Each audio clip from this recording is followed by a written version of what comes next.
Bad news. Infuriating news, really. I must have accidentally deleted the video of Urak Begins Session 2. This bummed me out for real, so that I initially just wanted to say screw it and do the next thing. But I have 2 more sessions recorded, and yes, I have in fact checked that the files still exist. Luckily, my solo play creates 2 artifacts, the video and the script. So while we lost the video, I do still have the script. So hang with me for today. You don't get to see the solo role playing, but if you want to keep up with this story, I will read the script, and then later on I will upload the other 2 videos that I made soon, where you actually get to see me writing the script and with all the role playing. And I have decided to put some Doom 2 playing in the background just to give you something to watch. A little bit of old head brain rot. Okay, so we're going to back up just a little bit. And our story up to this point is that Urak is a gladiator slave after his homeland was conquered by the Jovians. He hates the matchmaker.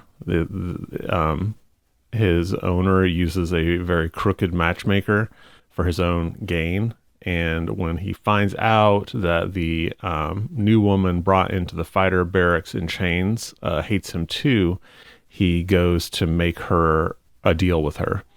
But she's locked in solitary, so Urak cashes in a favor to get a fake fight started to distract the guards so he can sneak into the cell beside this new woman in order to talk to her. So we're going to back up just a little bit. Urak says, "Were you trying to kill Patek?" Ivy said, "I want to hoist him on his own petard. I've spied on him. He keeps record of his crooked dealings. If I can get that to the owner, he'll die in his own arena." Urak thought, this would be tricky and dangerous. "If you can do that, I'll get you out," he says. "Do you swear?" Ivy says, "I've already sworn on everything I can to avenge my brother." "How can you help?" Urak says, "Can you break out of here if you have tools?" "Easily," Ivy says. "They've left me manacled." "I can get you the tools," Urak says, "and I can help you survive tomorrow." "What happens tomorrow?" Ivy asks. "Tomorrow, you fight." Urak moves from the wall and peers out of the open cell door. The guards are still busy breaking up the brawl. Urak steps out of the cell, running directly into a guard, charging into the building to help break up the riot. Urak keeps his feet, but the guard tumbles to the ground. "Watch out, moron," Guard 1 says. Urak looks towards the fight and sees the on-duty guard, Guard 2, look their way with sudden understanding. He looks back at the brothers who started the trouble, then back at Urak. "Stop," Guard 2 shouts. "He's been found out. Urak." The brothers stop mid-brawl, though they catch a few more blows from gladiators who didn't know they were in a fake fight. Guard 2 stomps over to Urak, who sees that there's no escape. He glances at Zarin, who stands across the room, trying to not draw attention to himself. "What?" Urak asks. "You know what," Guard 2 says. "You were talking to the prisoner, and you started this whole thing to do so." "Me?" Urak says with a smirk. "I would never." "Oh, you think it's funny, but I'm guessing most of these men had no idea of your plot, and yet they'll all be punished." "Into your cells," Guard 2 yells at the gladiators. The men grumble and glare death at Urak. "They had no idea," Urak says. "Don't punish them, punish me." "I'll ask Patek what to do with you, don't worry," Guard 2 says. Then to the other guards, "Chain him to the post." Urak shows no emotion. The guards close in, spreading out as they do, dwarfed by the huge warrior. Urak steps forward and they leap back and aside until they see that he's walking to the post, a wooden support holding up the building's central beam, with manacles attached high up. Urak holds his hands high and a guard locks his wrists into the manacles. Guard 2 approaches with his whip held ready. Guard 2 lashes Urak, who flinches, but doesn't make a sound. The guard begins to really lay into him, opening slashes that look like shallow versions of the claw wounds Zarin just stitched up. Still, Urak doesn't make a sound. The guard pulls his arm back, preparing to put all his strength into the lash, apparently ready to carve Urak to the bone for his insolence. A hand catches his wrist. It's Zarin. That's enough, Zarin says. I'm the guard, and I'll say when it's enough. I'm his trainer, Zarin says. He's a fan favorite, and he won't be able to fight if he's dead. That won't please Kahil. The guard's eyes go hard, but he stays his hand. You forget your place, the guard says. You're a freeman, but that can change. Zarin says nothing, just stays at Urak's side. Urak watches through the jet black hair hanging in his face as the guard stomps off. Now I get to sleep out here for the night to make sure they don't kill you, Zarin says. Thank you, friend, Urak says. Zarin looks at Urak's fresh wounds. He goes to his pack near the fire and takes a small pot of salve and smears it on Urak's bloody back. Urak hisses. Oh, you make sound now when it doesn't matter, but not before when you could have made it stop, Zarin says. You can't give a bully the pleasure. This entire empire is a bully, Zarin says. Then they'll never hear me cry out, Urak says. Zarin shakes his head, examining the wounds. Then I fear you won't live a very long life, and I should stop sticking my neck out for it. You should stop, Urak says. They'll never kill me, but getting you caught up in my messes might. The cuts shouldn't get infected, at least, Zarin says. They'll scar horrible, but I can't stitch them with your arms over your head, stretching them open. Urak laughs weakly. Women love the scars, Zarin. Like you said, I'm a fan favorite. Oh, shut the hell up. Zarin drags his bedroll near the post and lays down. The smirk he's restraining turns into laughter. Urak laughs too, then groans as the movement sets off his wounds. Interior fighter barracks, morning.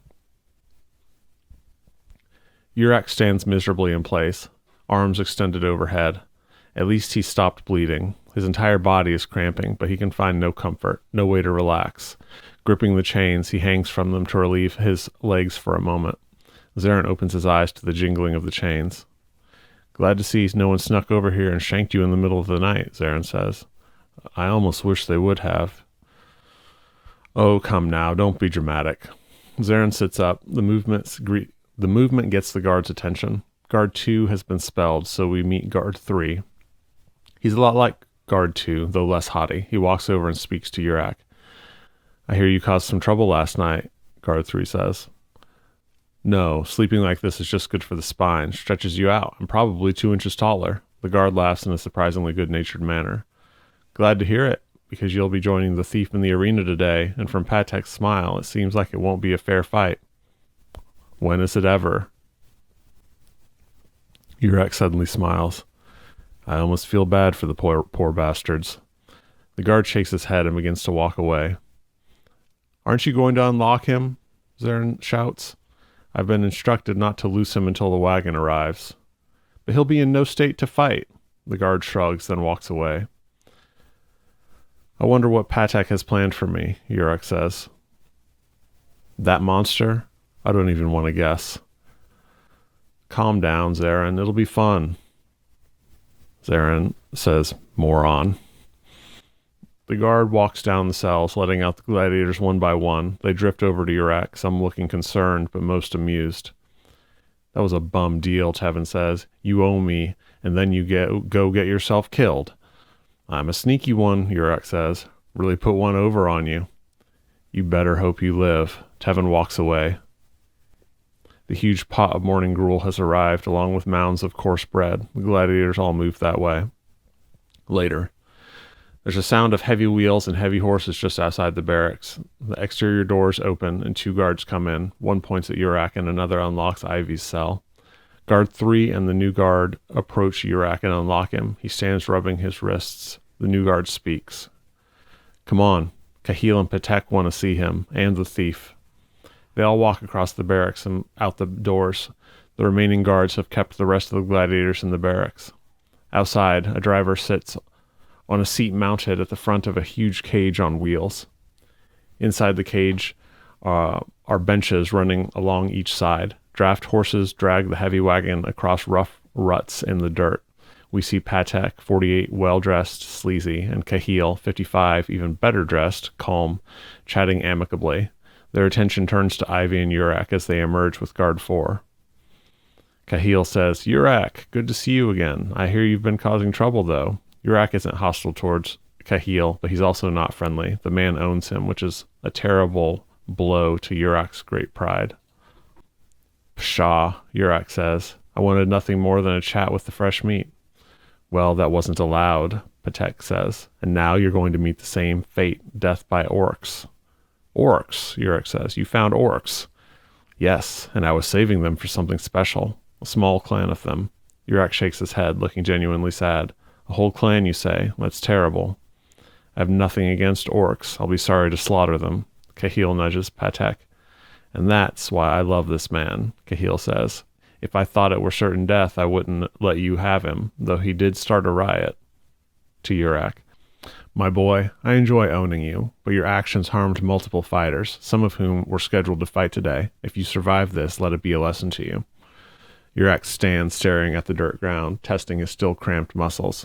He punches the guard standing beside him in the face. The guard's armor makes him a difficult target for bare knuckles, but Urak is a skilled fighter, and by stunning the guard with an initial unexpected jab, he's able to do some damage. To Ivy, he says, run, fast. The guard pulls his short club and begins to strike back at Urak. Urak is able to dance around the heavy blows, snapping jabs through openings as the guard throws himself off balance. But Urak was hoping to drop the guard quickly. The rest will be out the door in another moment, and they'll catch Ivy. Urak grabs the door handle, holding it shut against the guards on the other side and bracing for the impact of the club. It doesn't come. He turns his head and finds Cahill holding the guard's hand, smiling slightly. Release the handle, Urak. Urak looks down the street. Ivy has disappeared down some alley or another. She's chained, but being a thief, she'll have that sorted soon enough. He releases the handle. The guards rush out, tackling him, pummeling him with their fists, then dragging him to his feet, barely conscious. Do you know why I saved you? Cahill asks. Urak hangs from the guards holding him up. He tries to shake his head clear. Because you think of me as a pet. Cahill looks impressed. He nods. Yes, that's right. But a dog that bites must be put down, however beloved. Urak's strength is returning, and he strains against the hands holding him. Cahill continues, but a gladiator dies in the arena, not the streets. You'll fight once more. The Kodiak. The guards smile. But not today. You'll put on a good final show. To the guards, Cahill says, bring the other fighters out. Beat him senseless as a lesson to them. The guards' smiles turn into brutal sneers. Okay, so that is session 2. I actually already have session 3 almost all the way edited, so I should be uploading that soon. Thanks a lot for hanging with me. I know that this is not the solo role-playing session that you wanted to see, but you'll be prepared now to watch the final videos. Well, the 2 videos that I have recorded, and we can go from there. I want to see how many people actually make it through that and then watch the other ones. Anyway, like I said, thanks a lot. I appreciate everyone who made it to this point. I'll talk to you later. Have a great rest of your day and keep playing solo.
Mm-hmm.